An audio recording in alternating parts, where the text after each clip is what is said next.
Bom dia, moçada! Tudo bem com vocês? Aqui quem vos fala é o professor Eugênio Bastos, canal Geogênio, democratizando o ensino da geografia. Moçada, vamos fortalecer o canal, se inscrevam no canal, dê aquele like, compartilhe o vídeo e ajude o professor Eugênio Bastos a democratizar o ensino da geografia.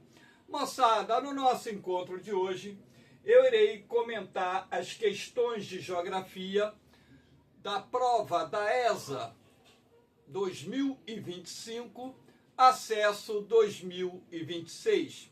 Essa prova foi realizada no último domingo.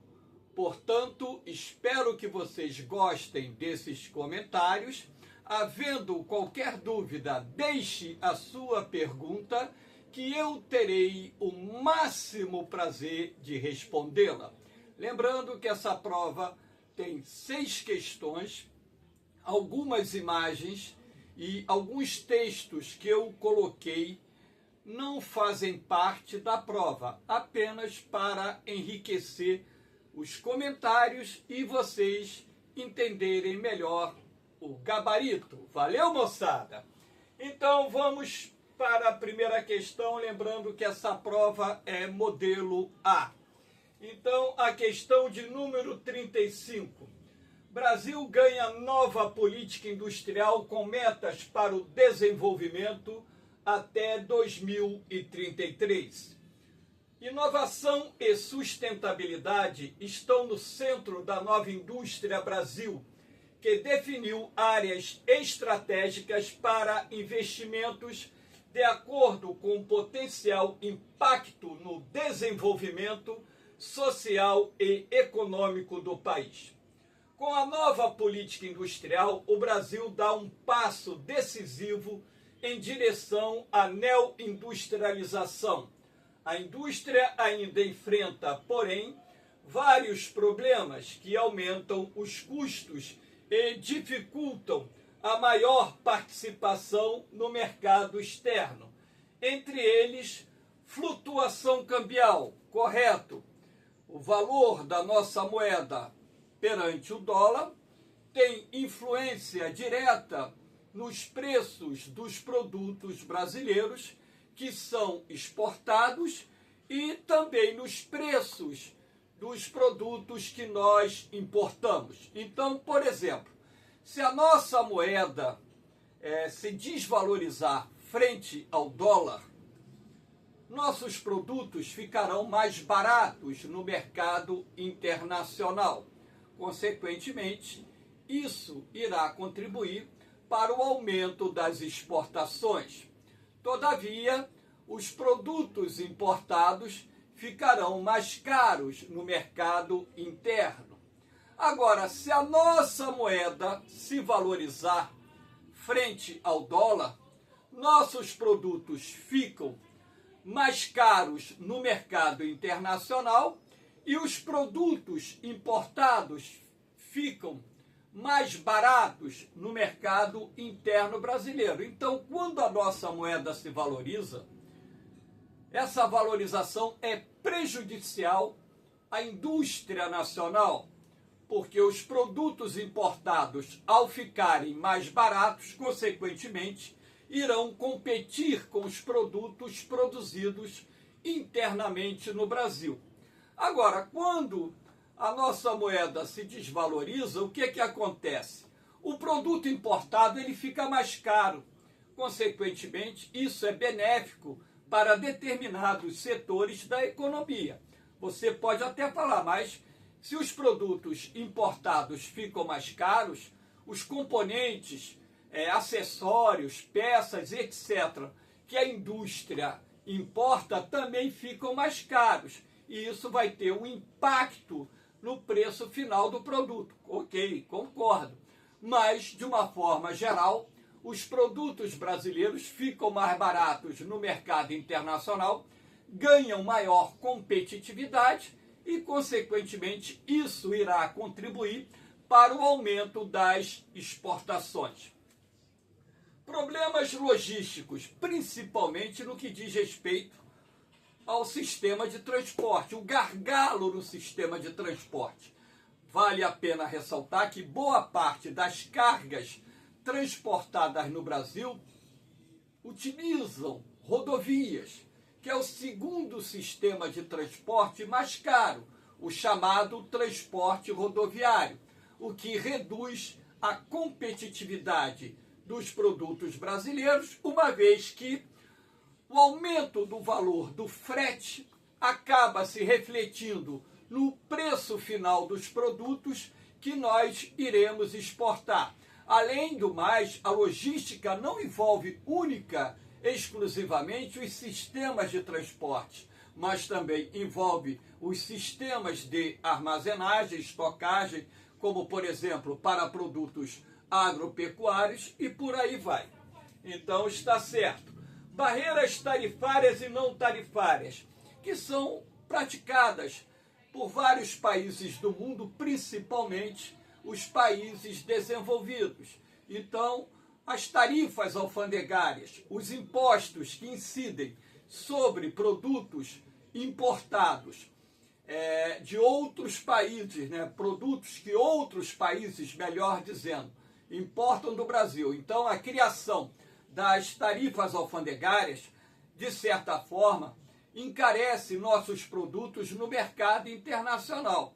E as barreiras não alfandegárias diz respeito à cota de importação, diz respeito à proibição da importação de determinado produto, enfim. Então, esse dado também está correto. Falta de qualificação de força de trabalho, faltou o Ezinho aqui, correto. Isso, inclusive, foi objeto de uma matéria, agora recentemente, publicada na imprensa brasileira, que estão faltando, na verdade, né, 500 mil profissionais qualificados, principalmente para o setor de serviços e o setor da indústria. Então, os 4 estão corretos. Então, todos estão corretos. Gabarito, letra E. Aqui nós temos a questão de número 36. O Brasil, país de extensão, diversidade geográfica continental, expressa o dilema da regionalização em múltiplas escalas. Jamais podemos ignorar que as regionalizações são sempre historicamente datadas, assim como periodizações têm sua validade regionalmente delimitada, pois nunca podem ser amplamente generalizadas. Diante do exposto e sobre os seus conhecimentos de divisão regional, assinale com V verdadeiro ou com F falso as seguintes afirmações. Primeira afirmativa. A mais conhecida das divisões regionais do Brasil é a divisão oficial do IBGE, que é a divisão de 1970, que estabeleceu pela primeira vez as 5 macro-regiões na década de 1990. Aqui nós temos 2 erros, porque em 1913 nós tivemos já uma regionalização identificando 5 macro-regiões. E o outro erro está aqui no ano de 1990, uma vez que a regionalização do IBGE oficialmente é de 1970, inclusive eu aprendi as 2 regionalizações, eu estava no primário e aprendi uma regionalização em 1969 e em 1970 me foi ensinada a outra regionalização, que foi a atualização feita pelo IBGE. Nasce o Sudeste, com São Paulo e Rio de Janeiro sendo agrupadas a Minas Gerais e Espírito Santo. O Nordeste, com a presença do Tocantins, errado, né? Tocantins na região norte, Bahia e Maranhão, todo o território de Goiás pertence ao Centro-Oeste. E, por fim, as regiões Norte e Sul, existentes desde a década de 1940, as regiões Norte e Sul, elas já existiam na década de 1940. Então, aqui tem um outro aspecto também por exemplo, Bahia, Tocantins, Bahia, Maranhão, todo o território de Goiás pertencente ao Centro-Oeste, isso na regionalização de 1970. Aí estava certo, porque depois o estado de Goiás foi dividido, deu origem ao estado de Tocantins, na Constituição lá de 1988. Então, a divisão de Goiás, o estado de Tocantins, recém-criado, passou a fazer parte da região norte. Estranhamente, deveria ter permanecido na região centro-oeste do Brasil. 2. O foco da proposta de regionalização do geógrafo Pedro Pinchas Geiser é de formação do território brasileiro e integração nacional a partir da industrialização, correto? Essa afirmação é correta. Por isso, é uma das regionalizações oficiais do Brasil, como a mais assertiva do país. Até aí tudo bem. É a regionalização, inclusive, que nós estudamos no ensino médio. E aquela que, quando aparecem questões de concurso do IBGE, da SpaceX, da ESA, vestibulares, normalmente nós temos a citação dos complexos regionais que provém da divisão do Pedro Pinchas.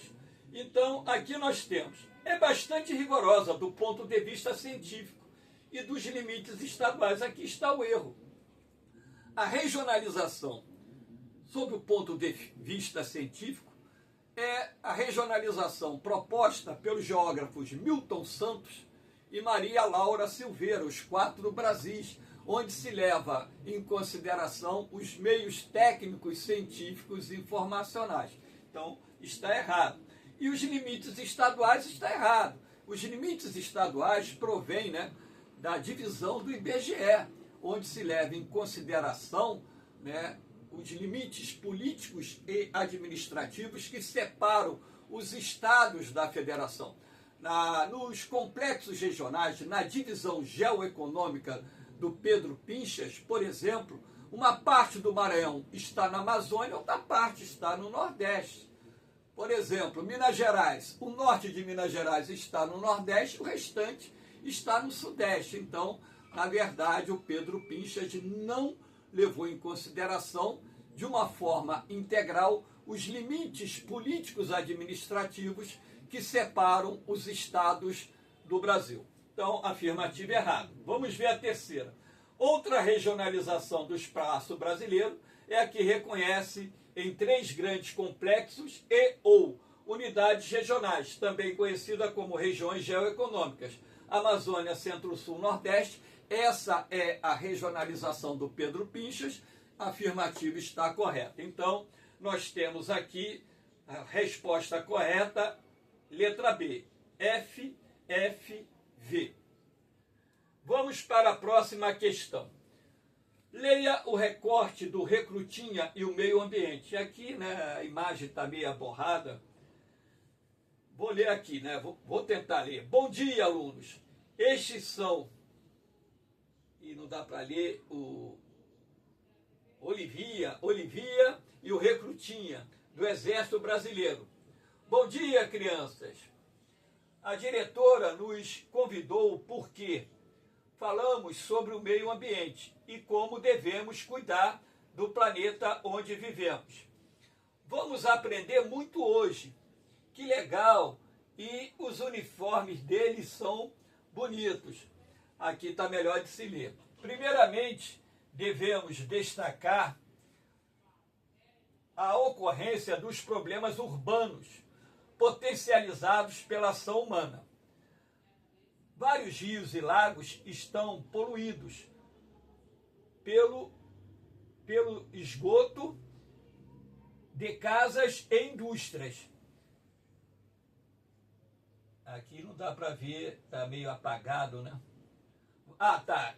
Pelo esgoto de casas e indústrias vão direto para eles, então para os rios e lagos. Então, aqui nós temos agora a questão em si. O personagem Recrutinha aponta um problema ambiental recorrente em áreas urbanas.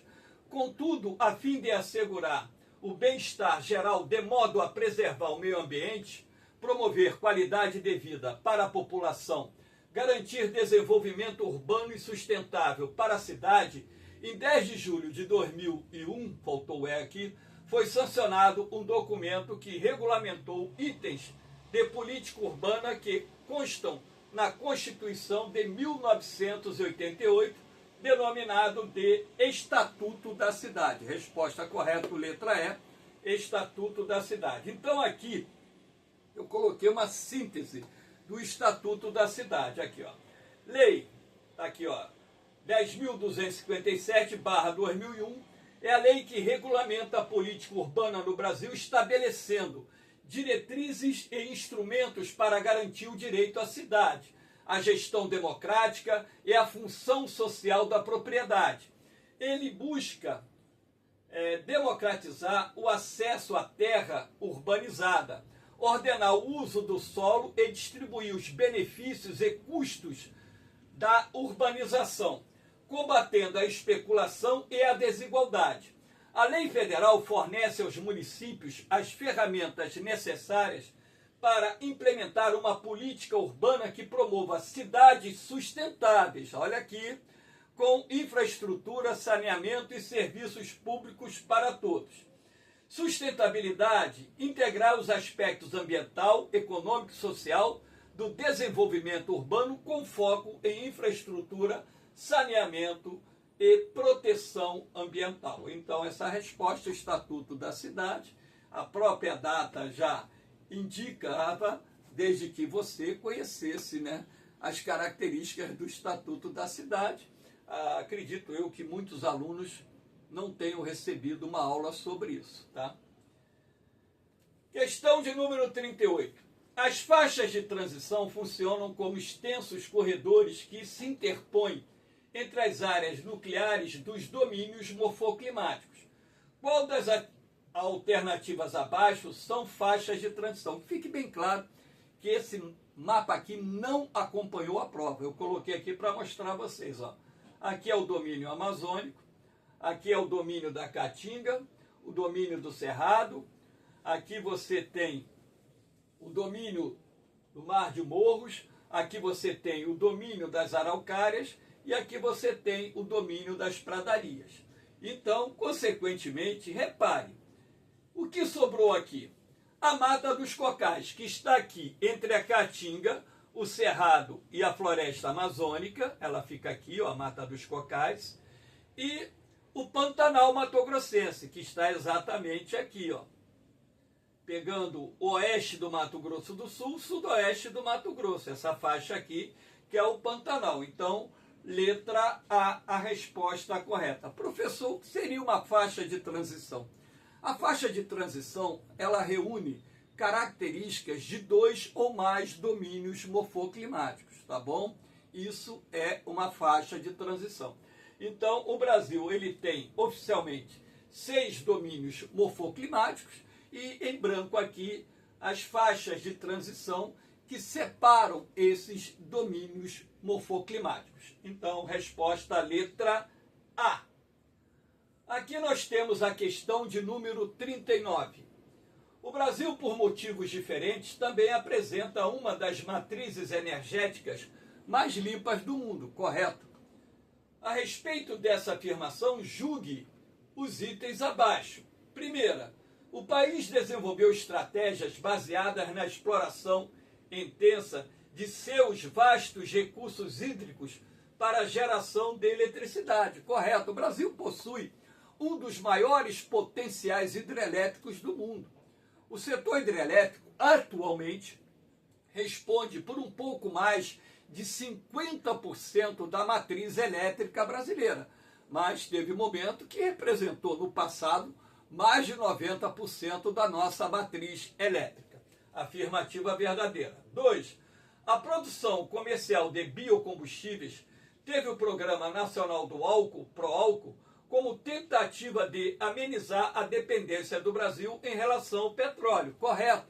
O Proálcool ele foi lançado em 1975 no contexto da primeira crise do petróleo, que teve início no final de 1973, quando os países membros da OPEP decidiram elevar o preço do barril do petróleo no mercado internacional. Naquela época, o Brasil só produzia mais ou menos 20% do petróleo que consumia, de 10 a 20%, na verdade. Sendo assim, a alta do preço do barril do petróleo atingiu em cheio a economia brasileira, dando origem à primeira crise do petróleo. Então, o que poderia ser feito de mais imediato naquele momento para que nós reduzíssemos a dependência do Brasil em relação à importação do petróleo? Desenvolver um programa aproveitando-se o potencial da agricultura brasileira, o fato do álcool combustível já ser conhecido, já existia o motor que movia carros a álcool desde a época da Segunda Guerra Mundial. Então, o que nós tínhamos que fazer era estimular a indústria automotiva brasileira a produzir carros movidos a etanol, incentivar as pessoas a comprarem esse carro. Então, o que o governo faz? Ele reduz o IPI, o Imposto sobre Produtos Industrializados, dos carros movidos a etanol, para que ele fosse vendido mais barato do que o carro movido a gasolina. Ele reduz o IPVA, que é o Imposto sobre Propriedade de Veículos Automotores, para carros movidos a álcool. Então, isso torna-se também bastante interessante para os proprietários de automóveis. O governo concedeu subsídios para que o etanol fosse vendido mais barato do que a gasolina. Então, carro mais barato, IPVA mais barato, combustível mais barato, isso acabou incentivando as pessoas a comprarem carros movidos a etanol, a álcool. O programa deu certo, tanto é assim que no final da década de 1980, para cada 10 carros que saíam das linhas de montagem, 9 eram movidos a etanol. Hoje não é mais assim, porque hoje nós temos os carros bicombustíveis, que podem rodar gasolina e etanol. Então fica a opção do consumidor em escolher o combustível que ele quer utilizar no seu veículo. Então essa afirmativa aqui está correta. O Proálcool foi criado como estratégia para o Brasil reduzir a sua dependência em relação à importação do petróleo. 3. As usinas hidrelétricas que têm a menor capacidade instalada de produção do país, aqui já tem um erro, né, que eu esqueci até de botar o vermelho, tem a menor capacidade? Não, tem a maior capacidade. O setor hidrelétrico responde por mais de 50% da energia elétrica produzida no país. Então já temos um erro aqui. Produzem energia mais caras, errado, energia mais barata, e com impactos ambientais quando comparadas às usinas termoelétricas. O setor hidrelétrico, a energia gerada numa usina hidrelétrica, ela é mais barata do que a energia gerada numa termoelétrica. Tanto é assim que quando nós precisamos acionar as termoelétricas, vem as bandeiras tarifárias. Hoje nós estamos com a bandeira tarifária vermelha 2, que é a mais cara que existe, porque o governo determinou, a ANEEL, né, Agência Nacional de Energia Elétrica, determinou que se acionassem as usinas termoelétricas para evitar uma crise de abastecimento em função de vários reservatórios de usinas hidrelétricas estarem com níveis abaixo daquilo que é o recomendado para que nós possamos utilizar a bandeira tarifária verde, que é a tarifa mais barata. Então, essa afirmativa aqui está errada. Agora, a usina termonuclear, ela gera energia mais barato do que o setor hidrelétrico. 4. A instalação de termoelétricas visa diversificar a matriz energética brasileira, evitar novas crises em várias regiões. É porque eu tive que digitar a prova e o corretor aqui fez um erro, né? Evitar novas crises em várias regiões, correto. Então, em 2001/2002, o Brasil registrou a crise do apagão, que foi uma crise energética severa. Tivemos problema de abastecimento de energia no Brasil, e a partir de então foi preciso que o governo adotasse uma política de diversificação da matriz elétrica. Então, o que o governo fez de mais imediato? Incentivou a construção de usinas termoelétricas. Acreditem se quiser, no Brasil nós temos termoelétricas movidas a óleo diesel, termoelétricas movidas a carvão mineral, carvão vegetal, bagaço de cana-de-açúcar, casca de arroz. Agora nós temos termoelétricas movidas a biogás e por aí vai. Então, foi uma estratégia criada pelo governo para que nós pudéssemos diversificar a matriz elétrica, incentivando posteriormente a construção das PCHS, pequenas centrais hidrelétricas, e as CGHS, centrais geradoras de hidroeletricidade. Essas aí são usinas de pequeno porte, e as PCHs são usinas muito pequenas. E o governo incentivou o desenvolvimento da energia eólica e da geração fotovoltaica no Brasil. Então, hoje, por exemplo, a energia solar responde por aproximadamente 16% da energia elétrica gerada no Brasil. O setor eólico está respondendo por algo próximo a 15% da energia elétrica gerada no Brasil. E o setor termoelétrico, quando é preciso, é acionado para evitar crises de abastecimento, como está acontecendo nesse exato momento. Então, a resposta correta aqui, letra A, 1, 2 e 4, correto. Aqui nós temos a questão 40. As atividades de caminhada e escalada no Parque Nacional de Itatiaia, PNI, são eventos turísticos tradicionais naquele maciço.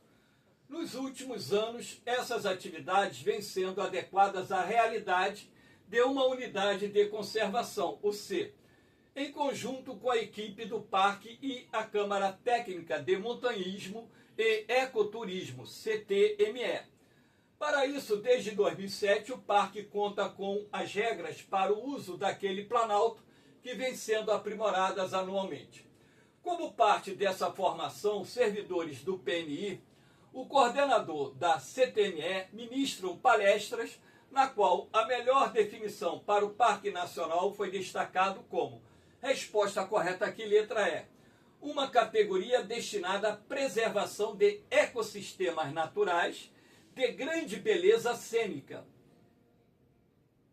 Deve ser aberto à visitação pública. Eu já mesmo fui em excursões levando alunos lá, que ficaram encantados, mas de acordo com as normas do plano de manejo.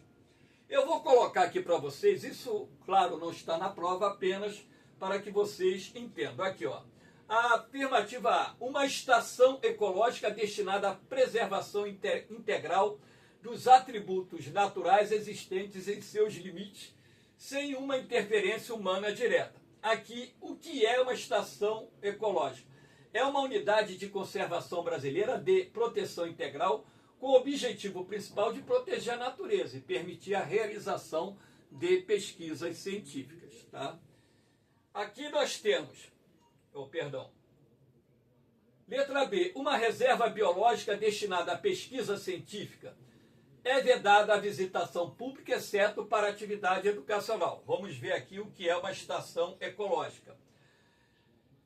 Reserva Ecológica Rebio é uma unidade de conservação de proteção integral que visa preservar a biota e os atributos naturais de um ecossistema sem a interferência humana direta. Vamos ver aqui o refúgio da vida silvestre, destinado a manter os ecossistemas naturais em áreas relativamente reduzidas, com pouca ocupação humana. Então vamos ver aqui. Refúgio da vida silvestre é uma unidade de conservação de proteção integral que visa garantir as condições de existência ou reprodução de espécies da flora e fauna local, tanto as residentes quanto as migratórias. Tudo é conceitual, tá? Aqui nós temos, né, uma área de relevante interesse ecológico destinada a proteger ambientes naturais, nos quais asseguram a existência e a reprodução de espécies da flora e fauna. Refúgio natural, área de relevante interesse ecológico. É uma unidade de conservação de pequena extensão, geralmente menor que 5.000 hectares, com características naturais singulares, raras ou um conjunto de vida regional importante, visando a proteção de ecossistemas de importância local ou regional. Então, essa questão aqui, ela trabalhou com a parte conceitual, uma questão muito difícil, né? Porque os cursos preparatórios para a ESA, muitos não trabalham com a parte conceitual das unidades de conservação, que na verdade existem outras unidades de conservação e eu tenho no meu material próprio, eu classifico todas as unidades de conservação e questão sobre isso na ESA, se eu não me engano, essa é a terceira vez que a ESA cobra questões conceituais vinculadas às unidades de conservação. Claro que quem vai fazer o concurso ano que vem, no meu entendimento, nem precisa se preocupar, porque eles cobraram esse ano, vão levar aí algum tempo para voltar a cobrar uma questão dessa natureza. Mas é importante que vocês se preparem sempre, né, abrindo o maior leque possível de informações. A prova da ESA melhorou muito em relação a anos atrás, né? O nível, a qualidade da prova hoje eu posso considerar uma prova bastante interessante, né? Então isso é importante para nivelar mais o acesso dos alunos à carreira militar. Moçada, eu espero que vocês tenham gostado desse comentário. Dê o like, compartilhe o vídeo, recomende o canal aos seus amigos, familiares, ajude o professor Eugênio Bastos a democratizar o ensino da geografia. Moçada, esse canal é um canal que não é monetizado, tá? Que fique bem claro.